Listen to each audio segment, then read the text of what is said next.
Jangan lupa untuk subscribe dan nyalakan lonceng notifikasinya. Pemirsa, anak-anak terdampak erupsi Gunung Semeru mendapatkan perhatian dari relawan pemotong rambut gratis. Anak-anak yang berada di posko pengungsian SMP Negeri 1 Candipuro, Lumajang, Jawa Timur ikut potong rambut gratis. Anak-anak terlihat senang bisa ikut potong rambut secara gratis dari pemilik salon Mumun. Mumun rela menutup salon miliknya yang berada di wilayah Jarit, Lumajang untuk membantu warga terdampak di posko. Perempuan berusia 46 tahun ini memprioritaskan anak dan ibu untuk potong rambut dalam waktu 5 menit saja. Cukup banyak pengungsi yang antri untuk ikut potong rambut gratis.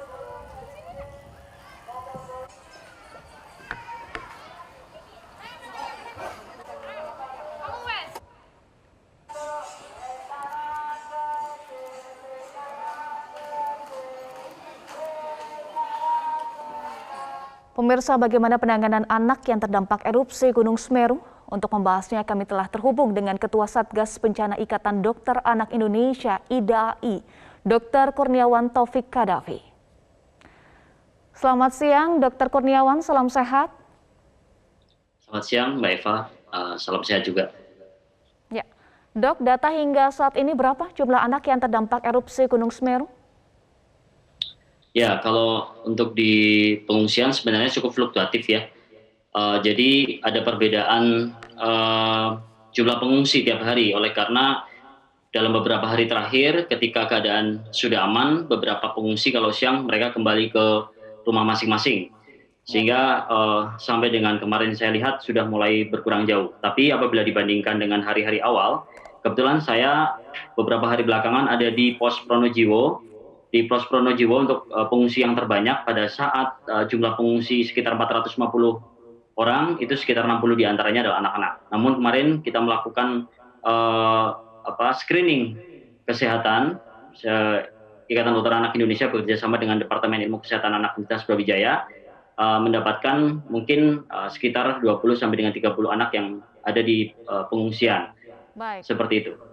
Baik, sekitar 20 hingga 30 anak yang masih berada di posko pengungsian ya. Bagaimana kondisi kesehatan mereka saat ini, Dok?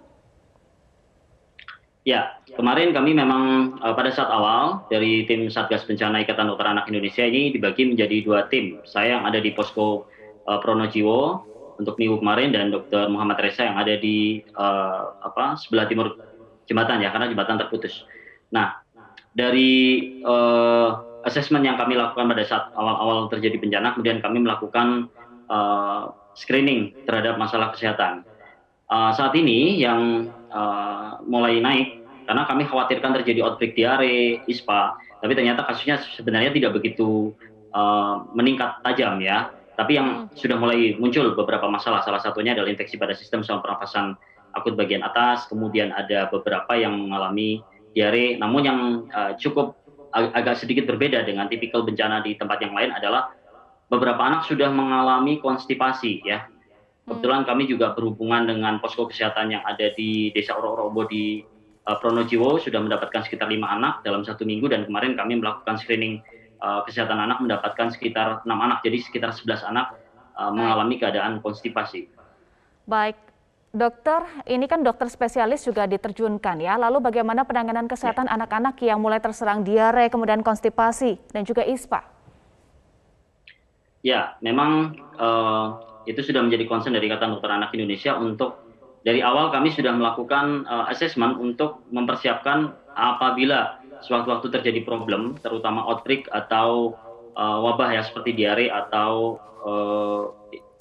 campak dan lain sebagainya.